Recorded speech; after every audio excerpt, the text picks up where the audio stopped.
Hi friends, कैसे हैं आप लोग। आज बहुत लंबे समय के बाद एक वीडियो मैं आपके सामने अभी प्रेजेंट कर रहा हूँ।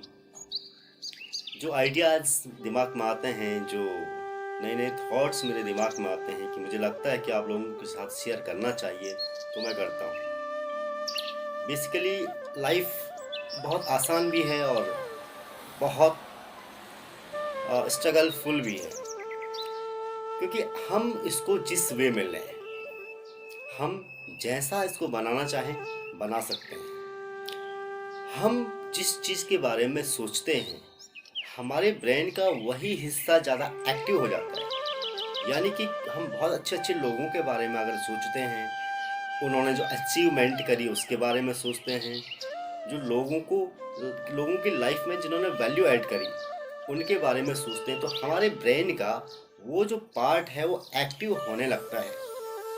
और वही ब्रेन का पार्ट हमें ऐसे सिचुएशंस क्रिएट करने लगता है और आपको ऐसा प्लेटफॉर्म मिलने लगता है।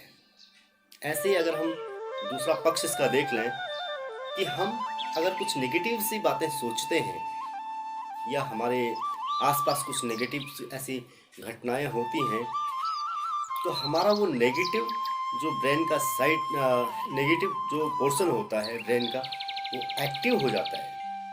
आपने देखा सारा खेल, मैं कई बार बात कर चुका हूँ कि हमारे ब्रेन का ही होता है। हम जैसा सोचते हैं वैसे बनते चले जाते हैं।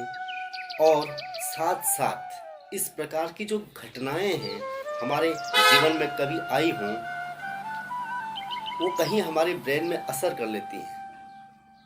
और उसका परिणाम ये होता है कि हमें हर किसी नेक्स्ट चीज़ में हम उसका पूर्वानुमान लगा देते हैं, जबकि ऐसा नहीं होता है। और हमारे पूर्वानुमान के अकॉर्डिंग आपने देखा होगा, आप कुछ सोचते हैं कभी और ऐसा हो भी जाता है। सबसे शक्तिशाली हमारा ब्रेन होता है, सबसे शक्तिशाली हमारा अवचेतन मन होता है। हम इसको जितना ज़्यादा स्ट्रॉन्ग करें, जितना, अब देखो आपने देखा होगा कई बड़े लोग होते हैं, वो अपने आसपास ऐसे थॉट्स रखते हैं, ऐसे लोगों को रखते हैं, बहुत अच्छे अच्छे लोगों को रखते हैं। हमेशा अपने से बेहतर लोगों के साथ संपर्क ज़्यादा से ज़्यादा रखने की कोशिश करें। अपने से ज़्यादा जानकार लोगों के साथ संपर्क रखें, क्योंकि आपको उसका फ़ायदा होगा।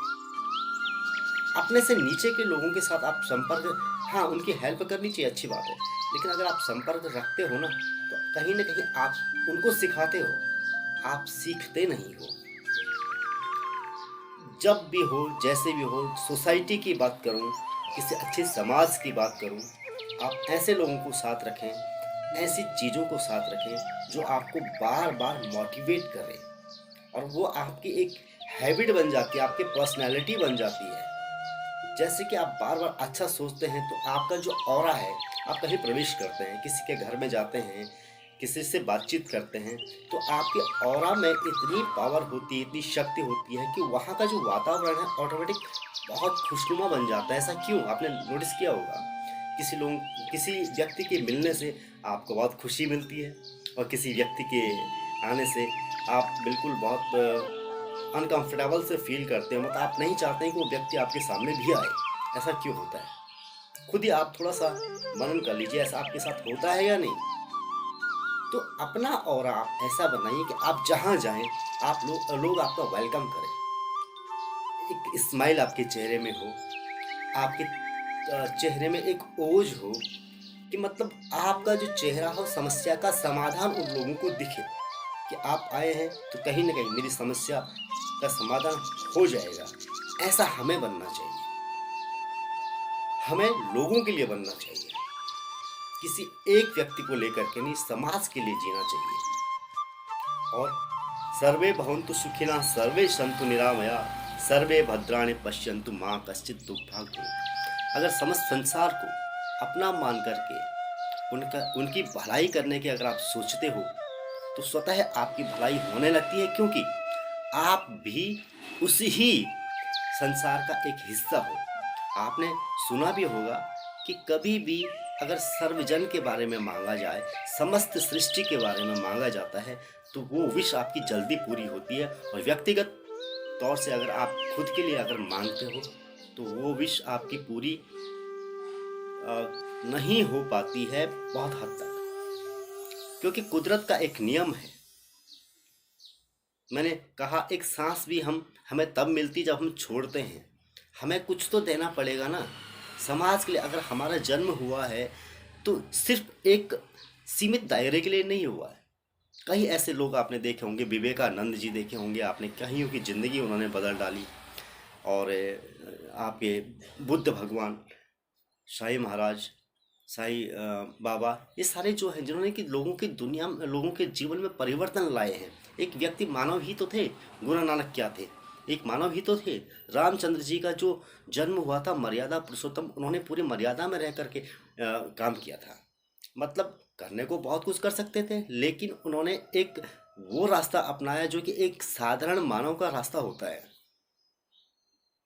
तो कहने का मतलब, कंक्लूजन मेरा ये है कि आपके लिए स्वतः प्रत्येक चीज मिलती चली जाएगी अगर आप दूसरे के बारे में अच्छा सोचते चले जाओगे, करते चले जाओगे। क्योंकि आपका जो ब्रेन है, आपका ब्रेन का वो जो पॉजिटिव पोर्शन है वो एक्टिव होता जा रहा है, वही आपको आगे के रास्ता बताता रहता है। कभी आंखें आंखें बंद करके देखिएगा आप, आपको रास्ते निकलने शुरू हो जाएंगे, मिलने शुरू हो जाएंगे। लेकिन जितने भी आप अगर सकारात्मक विचारों के साथ सोचते हैं तो पानी को आप कब तक बांध सकते हैं? एक सीमा होती है, वो वहां से निकल ही जाता है। यानी कि जो एक उसको डायरेक्शन, सही डायरेक्शन मिला, चल देता है। तो बहुत सारी ऐसी चीजें हैं जो हमें अमल करनी चाहिए। लाइफ इज एन आर्ट, जीना एक आर्ट है। और हमें हर पल कुदरत के नियम के अनुसार ही कार्य करना चाहिए। कुदरत के नियम का दुरुपयोग नहीं करना चाहिए। कहीं ना कहीं आपको इसका बहुत बड़ा प्रभाव पड़ता है आपकी लाइफ में। Thank you.